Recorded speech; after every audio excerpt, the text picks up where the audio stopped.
Welcome to Tech Fantasy Hub. In this video, we're going to embrace the new AI in your Adobe Reader. So they've embedded a new AI in the normal PDF reader. Let's be specific in the Adobe Reader.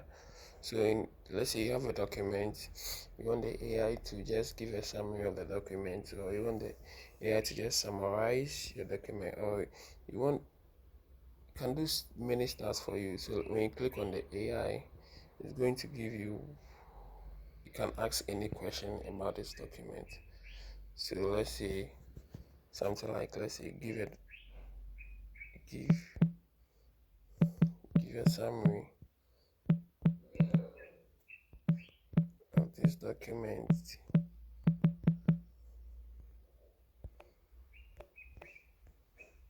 Yeah, then let's send enter. Let's see what's going to come. So they've used the GPT model on this.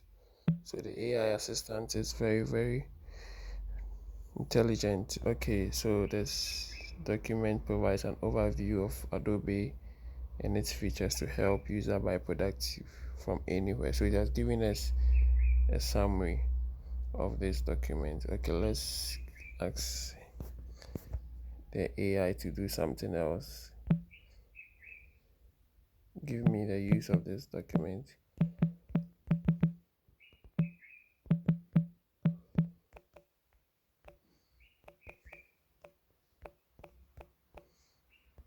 Then let's hit send. Okay, so he has given us the use of this document. Yeah, so the AI is working good. You can try it out. Yeah, it's going to help you very much to be effective.